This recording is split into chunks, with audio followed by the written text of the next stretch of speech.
Cette émission est conçue et réalisée par des membres de la communauté avec l'aide de Cogeco TV.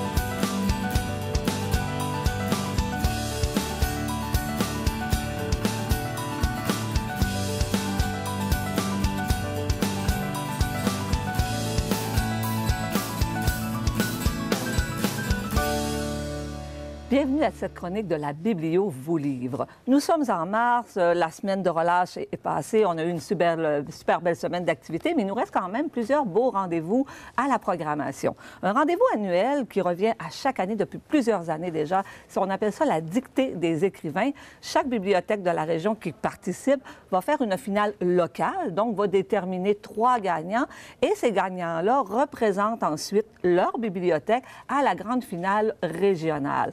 Donc, pour nous, cette année, ça se tiendra dimanche le 13 mars à 14 h. Je vous rappelle qu'il y a 3 catégories. Donc, les dictées sont vraiment préparées en fonction là, de l'apprentissage, en fonction des capacités. Donc, on peut s'inscrire dans la catégorie Benjamin, 9 à 11 ans, dans la catégorie Cadet, 12 à 15 ans, et Senior, qui est pour les 16 ans et plus. On a toujours un ou une invitée spéciale qui va venir nous faire la lecture de la dictée. Et pendant l'étape de correction, cette personne-là nous fait une mini-conférence là, pour un petit peu faire passer le temps à nos gens là, qui vont attendre les résultats. Et cette année, c'est Mme Mélissa Raté, justement, animatrice à TV Cogeco, qui a accepté notre invitation. Donc, je vous rappelle qu'elle, cette personne-là, elle est journaliste, elle anime les émissions Autrement Vu, Allemand le Mouvement et Accès Culture sur les ondes de TV Cogeco. Ça dure environ 1 heure en tout. Il y a des beaux prix à gagner, des livres, il y a des certificats honorifiques, il y a aussi des passeports de service. Donc, si ça vous tente, on vous demande de vous inscrire le plus tôt possible. L'activité le dimanche 11. On va prendre les réservations le dimanche 13. On va prendre les réservations jusqu'au 11 mars à ce moment-là. Au niveau des congés scolaires, bon, cette année, Pâques tombe en mars. Il y a plusieurs aussi journées pédagogiques. Il y a les congés fériés, exactement.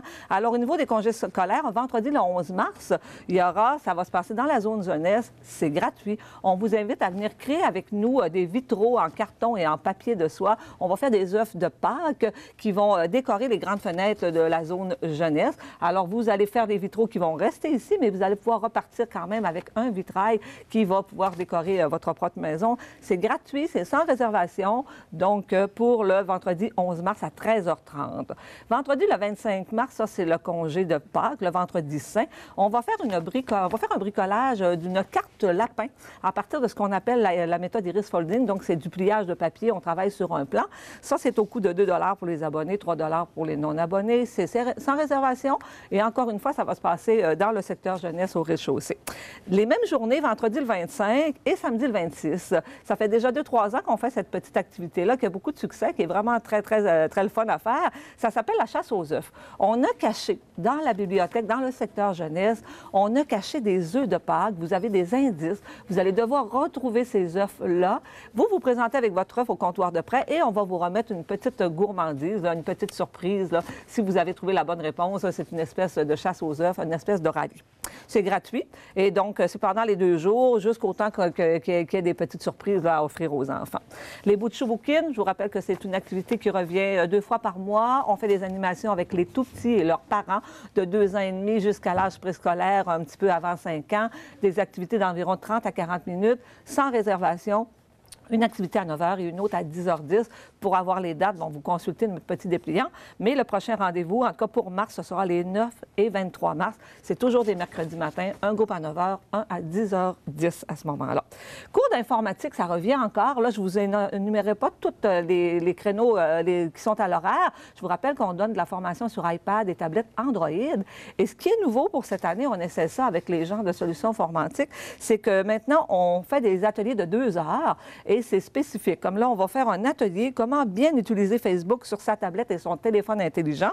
Alors, il y aura un groupe pour ceux qui possèdent une tablette iPad. Ça va être le jeudi 10 mars de 18h30 à 20h30. Et pour ceux qui possèdent une tablette Android, ça sera le jeudi 17 mars, 18h30 à 20h30. C'est au coût de 25 $ pour les abonnés et de 30 $ pour les non-abonnés. Il s'agit de vous inscrire à la bibliothèque à ce moment-là. Vous pouvez me téléphoner, puis je vous donnerai plus d'informations. Au niveau des conférences, mars, qu'est-ce qu'on va avoir? On va avoir, mars, c'est le mois de la santé, c'est le mois de la nutrition.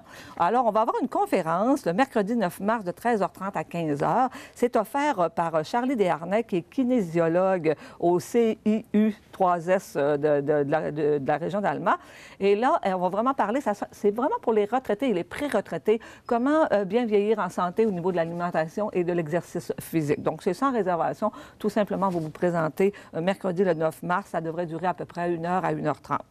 Ça, c'est vraiment quelque chose que je vous invite à réserver très, très tôt. On va avoir une conférence mercredi le 30 mars à 19h. C'est une rencontre avec Daniel No, un croque-mort bien vivant et très énergisant. C'est quelqu'un qui a écrit 3 livres. C'est un thanatologue qui travaille dans ce milieu-là depuis plusieurs années. Mais en tout cas, ses livres sont très, très populaires. C'est empreint d'humour et tout ça. Et il partagera avec nous les anecdotes de son métier. Donc, c'est un sujet peut-être sérieux, mais que lui veut quand même apporter sur une note un petit peu plus légère. Ce sera au coût de 8 $ pour les abonnés et de 10 pour les non-abonnés. On a à peu près une cinquantaine de places disponible. Alors, je vous invite vraiment à réserver le plus tôt possible. Il semblerait que c'est quelqu'un à rencontrer. Il est vraiment très, très le fun à voir en conférence. On aura les bricoleurs du dimanche. Ça revient encore une fois par mois. On invite les parents et leurs enfants à venir bricoler avec nous. Ce sera dimanche le 20 mars à 13h30 et on va fabriquer des petits lapins à partir de pots de terre cuite. C'est au coût de 4 $ et de 5 $ pour les non-abonnés. Il y a une vingtaine de places de disponibles. Encore une fois, il faut réserver le plus tôt possible. En exposition, je vous rappelle qu'à chaque mois, chaque 5 ou 6 semaines, on a des artistes différents. Et la prochaine personne qui sera du 7 mars au 11 avril, c'est Mme Annie Poitras, aquarelliste. Donc, elle essaie d'en faire un AB à temps plein en ce moment-ci. Donc, on vous invite à venir voir. Elle se spécialise surtout dans le portrait. Et elle peut même faire des portraits sur demande. Donc, vous apportez une photo d'une personne et elle peut réaliser son portrait. On a toujours le Cercle des explorateurs littéraires. Donc, c'est une rencontre une fois par mois. On essaie de faire découvrir des nouveaux genres à notre petit groupe de participants. À date, on a parlé de romans fantastiques, de romans historiques, on a parlé d'autobiographie. Le prochain thème, le 14 mars, c'est la romance érotique. En avril, on va parler de romans de suspense. Donc, même si vous n'avez pas lu dans ce sens-là, vous pouvez vous joindre à nous. Ça se passe, c'est à 10h le matin, un lundi matin. On jase, c'est convivial, on prend un café entouré de gens passionnés de lecture. Ce sont vraiment de très, très belles rencontres, là, et ça s'appelle le Cercle des explorateurs littéraires. Alors voilà ce qui complète pour l'instant les activités du mois de mars. Aujourd'hui, j'ai le plaisir d'avoir une invitée, justement, qui fait partie de notre Cercle des explorateurs littéraires, Mme Annette Bouchard. C'est vraiment une passionnée. Alors, on va aller la retrouver et elle va nous présenter quelques-uns de ses livres coup de cœur.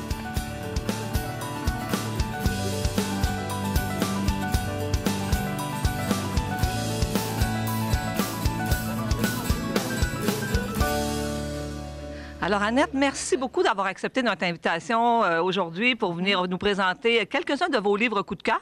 Alors, vous avez choisi de commencer par quoi? Alors, j'ai choisi de commencer par un livre le titre, c'est « Il pleuvait des oiseaux ». C'est écrit par Jocelyne Saucier, qui est une Canadienne qui habite en Abitibi. OK? Cet auteur-là a gagné plusieurs prix. Entre autres, en 2012, elle a gagné le prix du coup de cœur du public de Radio-Canada, le combat des livres, qui est par Radio-Canada aussi, de même que le prix du public au Salon du livre de 2012. Donc, ça donnait envie de lire le livre. Alors, si je vous résume le livre, « Il pleuvait des oiseaux », alors c'est l'histoire, c'est une fiction, mais qui est basée sur un fait historique. Le fait historique, c'est les grands feux qu'il y a eu dans le nord de l'Ontario au début du 20e siècle. Donc, cette photographe-là, elle fait une recherche et elle a entendu dire qu'il restait un témoin privilégié de ces grands feux-là, donc quelqu'un qui est assez âgé, qui s'appelle Boychuk. Alors, elle part à la recherche de cet homme-là. Et sa recherche l'amène à découvrir dans une forêt une petite communauté. Je dis petite parce que c'est 3 vieux. Et là, j'utilise volontairement le mot vieux parce que ce livre-là me réconciliait avec les mots vieille et vieux. OK, d'accord. Alors, c'est 3 vieux, des hommes dont la moyenne d'âge est de 88 ans, qui ont choisi de devenir des hommes des bois, qui habitent chacun dans leur petite cabane en bois rond, et puis qui ont décidé de vivre leur vieillesse. Ils veulent être libres et ils veulent choisir le moment de leur mort. Ils ont tout ce qu'il faut pour ça, d'ailleurs. Donc, cette photographe-là arrive dans ce milieu-là et puis, bon, pour faire sa recherche, et puis, bon, de fil en aiguille, on s'aperçoit qu'elle va devenir un petit peu, avec ses allers-retours, un peu complices de cette petite communauté-là parce qu'ils sont vraiment retirés. Ils ont tout abandonné. Et Ils vivent de façon assez autonome? Ils vivent de façon assez autonome, mais je ne vais pas vous donner tous les détails, mais on peut penser qu'il y a une petite complicité un peu nébuleuse d'un autre petit groupe, OK, qui, bon, c'est du donnant-donnant, qui va aider ces personnes-là à vivre. Et arrive à un moment donné, je vous dis pas comment elle arrive, un autre personnage. Alors, c'est une femme de 82 ans qui a été en milieu psychiatrique durant 66 ans, mais qui a tous ses esprits, qui arrive là. Donc, il faut penser que ces 3 vieux, dans moyenne d'âge de 88 ans, arrive une photographe, une femme, une autre femme de 82 ans. Ça va bouleverser leur mode de vie, mais la photographe va continuer à faire sa recherche avec tout ça, mais elle ne trouvera pas l'information qu'elle voulait de la façon dont elle pensait, parce que le témoin privilégié, on l'apprend au début du livre, il vient de décéder là, dans la forêt. Alors, c'est un livre que j'ai beaucoup aimé. C'est un roman, mais en même temps, je trouve qu'il y a quelque chose d'un conte philosophique.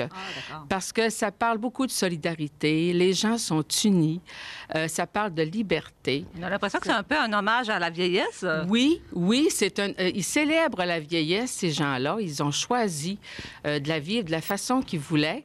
Puis je trouve aussi qu'on peut faire un lien avec ce qui se passe aujourd'hui, avec la loi québécoise sur mourir dans la dignité, sur l'aide à mourir. Avoir ses choix, ça alimente une réflexion sur le fait qu'il ne faut pas banaliser la mort. Puis ce livre-là, d'ailleurs, nous réconcilie avec la vie, avec la mort. Ça parle d'amour, ça parle de passion à un âge avancé. Ça parle de rupture aussi. Et ça vient nous dire que vieillir, c'est un privilège.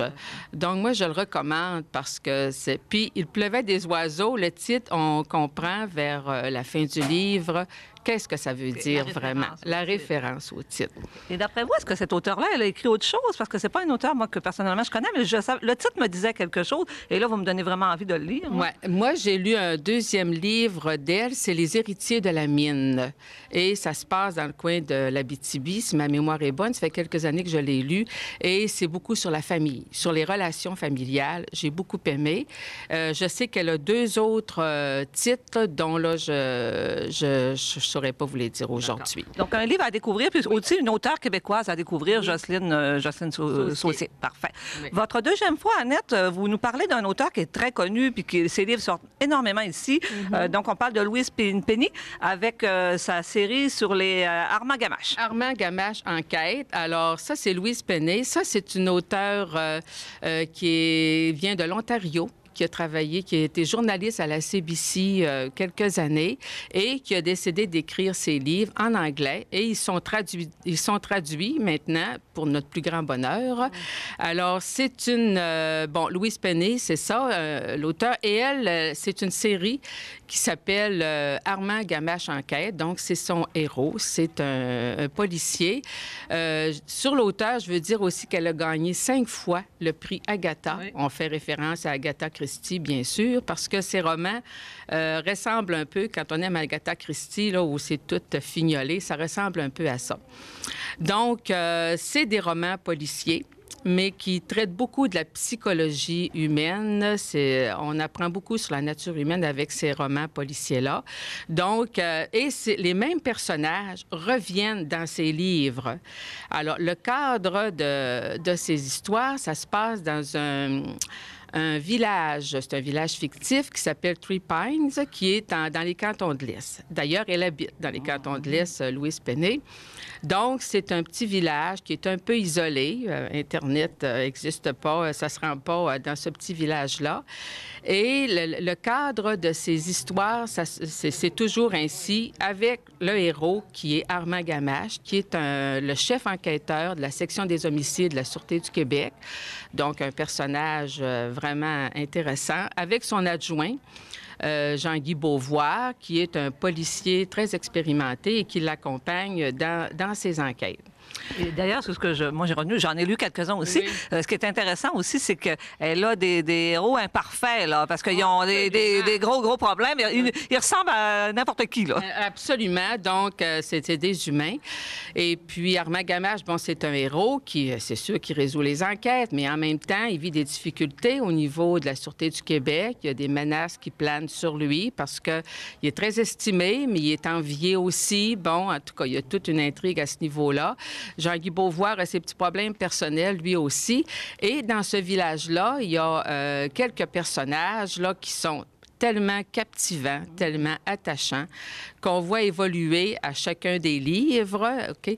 Alors, bon, il y a une Ruth Zardot, qui est une ancienne, pas une ancienne, mais qui est une vieille poète, j'utilise encore le mot vieille, qui est capable de répliques incisives autant que de propos très lucides. Il y a beaucoup d'humour aussi. Ah, oui, absolument. Il y a beaucoup d'humour. D'ailleurs, Armand Gamache, il y a toujours son chien avec lui, puis des réflexions très drôles à ce sujet-là. Il y a un couple d'artistes, il y a une ancienne psychologue retraitée, bon, qui a ouvert une petite librairie de livres neufs et usagés. Il y a un couple, Olivier et Gabri, qui tiennent un bistrot avec un gîte, là, et là, circule plein de gens. Et, bon, il arrive un meurtre. Le meurtre est toujours au début de l'histoire. C'est toujours assez surprenant comment ça se passe. Et là, arrive notre inspecteur héros. On a l'enquête et c'est vraiment bien fignolé. Puis cet enquêteur-là, bon, il dit que son secret à lui, c'est l'écoute. C'est que c'est sûr, il dit un bon enquêteur, il faut qu'il ramasse des preuves, il faut qu'il recueille toutes sortes d'informations et tout ça, mais il faut qu'il écoute, il faut qu'il recueille surtout les sentiments, qu'il recueille les émotions, parce que le meurtre, c'est une affaire humaine. C'est un enquêteur d'instinct aussi, là, qui se fie beaucoup à son instinct. D'instinct. Et les différents personnages, on les voit évoluer autour de l'intrigue, des fois même qui viennent brouiller les cartes, nos personnages. Des fois, ils vont aider à l'enquête, mais des fois, ils vont brouiller les choses et c'est là qu'il sort plein de souvenirs, plein de... Alors, je peux vous résumer un petit peu le premier livre qui s'appelle En plein cœur. Ça, c'est son premier livre et c'est là qu'on découvre tous les personnages et tout ça. Alors, En plein cœur, ça, c'est la fin de semaine de l'Action de grâce. Et puis, ces gens-là, bon, sont souvent très ensemble. C'est des gens qui s'aiment beaucoup, qui deviennent des amis, même d'Armand Gamache. Alors, ils trouvent l'ancienne directrice du village qui était une enseignante à la retraite, aimée de tout le monde, qui a vu grandir les enfants et tout ça. Il la trouve morte avec une flèche en plein cœur, d'où le titre. Alors, au départ, on pense que c'est un accident de chasse, parce qu'il y a beaucoup de chasse dans ce coin-là. Mais plus ça va, plus le mystère devient grand. Et on se rend compte qu'il y a un indice caché aux yeux de tous, à la vue de tous. Et c'est à partir de toiles, de peintures que cette femme-là gardait chez elle. Donc, on apprend toute l'évolution de l'histoire à partir de ça. Alors, c'est vraiment intéressant. Puis, ça parle beaucoup de... Ce sont des livres qui parlent beaucoup c'est ça, l'attachement à une communauté, l'amitié, beaucoup l'amitié, ça ressort vraiment beaucoup et c'est très varié, même si ça se passe toujours pas toujours, parce que je sais qu'il y en a un que ça se passe dans le Vieux-Québec, puis un autre, pas nécessairement dans le petit village qu'on connaît. Des fois, c'est dans le domaine des arts visuels. Une autre fois, c'est dans un monastère. Une autre fois, c'est au niveau du domaine de l'informatique. Et à tout ça est associé, bon, la description de la nature, là, qui est absolument magnifique. Là, je sais qu'elle en a 10 de traduits en français. Oui. Moi, j'en ai lu quelques-uns. Les premiers, je les ai pas tous lus dans l'ordre, mais les derniers, à un moment donné, je me suis vraiment fait jouer un tour parce que là, c'était important de les lire dans l'ordre. Alors, est-ce que vous conseillez aux gens vraiment d'y aller dans l'ordre? Idéalement, oui. Idéalement, le premier, c'est En plein cœur. L'autre, c'est Sous la glace. C'est le meurtre, ça se passe lors d'une partie de curling sur la glace, sur un lac gelé, au vu et au su de tous. Mais disons qu'au moins les 2-3 premiers livres pour bien connaître les personnages. Ouais. Oui, malgré que même à la fin, l'auteur y revient des fois là, à des situations précédentes. Mais si on veut vraiment suivre aussi ce qui arrive à Armand Gamache au niveau de son milieu de travail. De sa famille aussi, parce que ça brasse beaucoup au niveau de sa fille, ses confrères, consoeurs de travail. Exactement.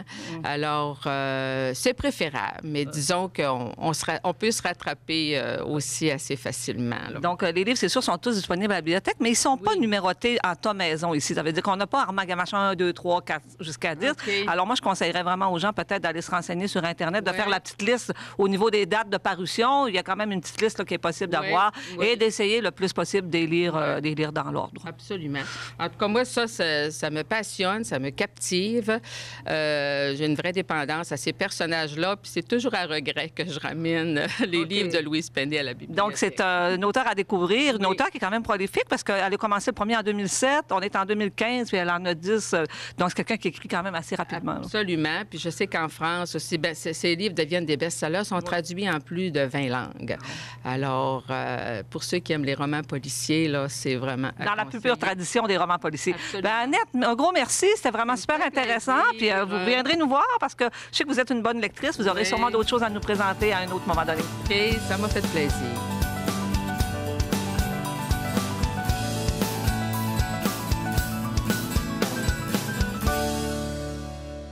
Belle nouveauté à vous présenter, des trucs qu'on a acquis dans les dernières semaines pour améliorer encore une fois notre offre de service. Vous avez maintenant accès à ce qu'on appelle des spectacles de variété d'humour ou encore des spectacles de variété d'artistes.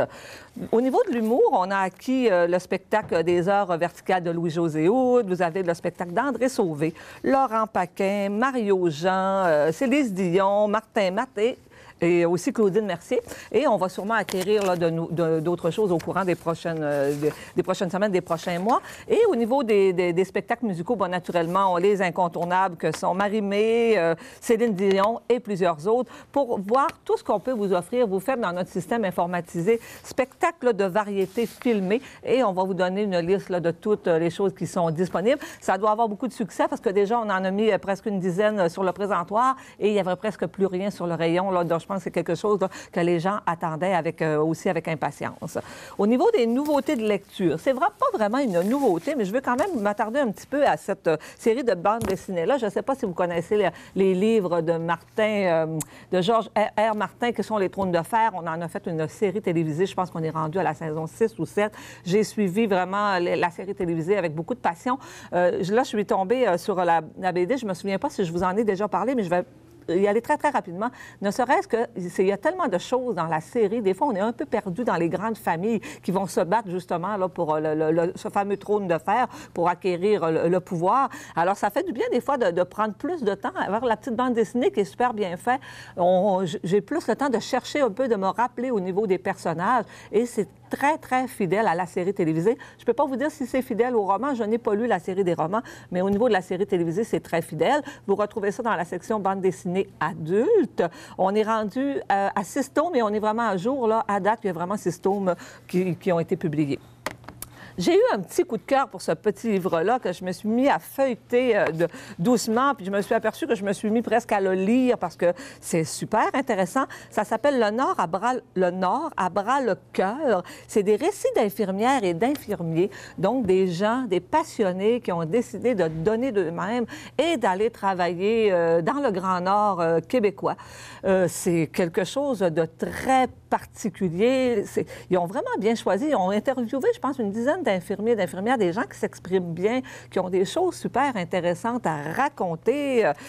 Juste peut-être par ici, là, Le Nord à bras le cœur réunit les témoignages de soignants qui, pour la plupart, ont un jour suffisamment rêvé du Nord pour y monter et y vivre leur profession.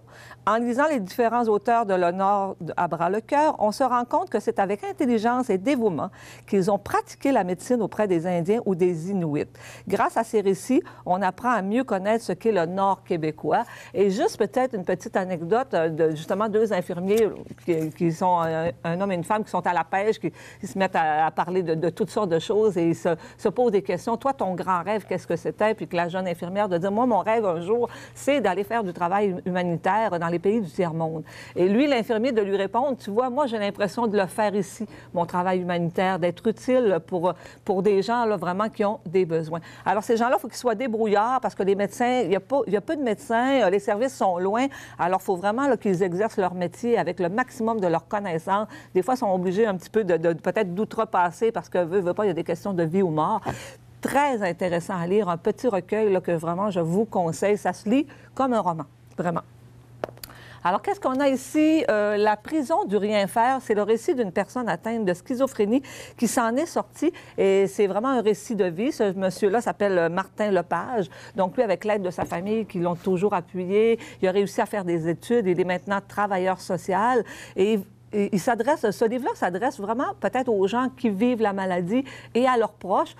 Naturellement, à toute autre personne qui sont intéressées pour savoir comment ça se passe et tout ça. Mais ça peut apporter, je pense, beaucoup aux gens qui sont dans ce problème-là de santé-là au niveau de la schizophrénie. Donc, un petit livre super intéressant qui s'appelle « La prison du ne rien faire ». Les grandes épidémies mortelles de Jessica Stone, de la grippe espagnole au virus Ebola. Il y a toujours eu de grandes épidémies. On en parle constamment. On nous en annonce pour les prochains siècles et tout ça. Ça a l'air que c'est quelque chose qui revient de siècle en siècle. Alors là, on vous les détaille vraiment, à partir de la lèpre, aller jusqu'au virus Ebola, le dernier là, qui a été en cours. Si ça vous intéresse, c'est un peu scientifique, mais c'est quand même bien vulgarisé. Ça se lit, encore une fois, très bien. On peut même y aller selon ce qui nous intéresse le plus, le feuilleter. On peut sauter d'un chapitre à l'autre. Quelque chose, donc, que je vous conseille, les grandes épidémies mortelles. Rendez-vous avec le succès. Atteignez vos objectifs grâce aux confidences de 12 personnalités québécoises. C'est écrit par Charles-Hugo Normand. Alors, lui, il a rencontré Jimmy Sévigny, on a Chantal Lacroix, Isabelle Hudon, Pierre Bruno, donc des personnalités. Et il a essayé de voir avec eux, c'est vraiment ce style d'interrogation. Il leur pose des questions. C'est vraiment questions-réponses. C'est quoi la clé de leur succès? Mais pas juste ça aussi. On y va vraiment plus loin. Juste peut-être vous donner une petite idée de quoi ça a l'air, comme avec Chantal Lacroix. On commence toujours avec 5 questions. Alors, il lui pose la question, où te vois-tu dans 20 ans? Si tu pouvais changer quelque chose dans le monde, qu'est-ce que tu changerais?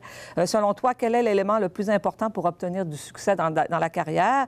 Quel est ton sport préféré? Et quel est ton truc pour être productif? Alors, fait que chaque personne a à peu près 10 à 15 pages et on apprend un peu, son cheminement personnel, c'est quoi les clés de son succès personnel et tout ça. C'est intéressant. Les gens qui sont là sont quand même, pour la plupart, des personnalités assez connues dans divers domaines, qu'on parle de la télévision, des artistes, des animateurs, des journalistes. Ça peut être quelque chose là, qui peut nous donner une idée. Ça se lit aussi très bien. Le fait que questions-réponses et tout ça, là, c'est quelque chose d'assez intéressant. Alors, juste en terminant, ton petit look, guide pour une vie d'adulte, genre épanoui. Caroline et Josiane Stratis, elles, ces jeunes filles-là, ce sont des jumelles, ce sont des Québécoises. Elles ont parti un blog qui est maintenant suivi par 300 000 personnes. Alors, elles ont décidé d'aller un peu plus loin et de reprendre peut-être des choses qu'elles traitaient dans leur blog, mais aussi d'en faire un livre. Et je vous dis, ça ne s'adresse pas à des gens de ma génération, à des gens de mon âge. C'est plutôt à des jeunes. D'ailleurs, le blog est suivi surtout par de jeunes adolescentes, de jeunes femmes adultes. Et c'est plein de trucs. Elle parle de tout. l'argent, mon premier appartement, relations sexuelles, la vie, le divorce, les avortements. Au début, c'est plus superficiel. On parle un peu plus de mode, comment s'habiller et tout ça. Mais à la fin, les sujets deviennent un peu plus sérieux. Et le langage est particulier, juste peut-être pour vous donner une idée de certains types de chapitres, c'est ta petite ploune, le pourquoi du comment des fucking vaginites. Alors, ça vous donne un petit peu une idée là, du ton, puis c'est là qu'on voit qu'on s'adresse peut-être un peu plus à une clientèle assez jeune, là, un peu plus à la mode. Alors ça, c'est à consulter ton petit look. Et c'est là-dessus que se termine l'émission pour aujourd'hui. Bien, comme d'habitude, je vous donne rendez-vous le mois prochain. D'ici là, faites de belles découvertes au niveau de la lecture.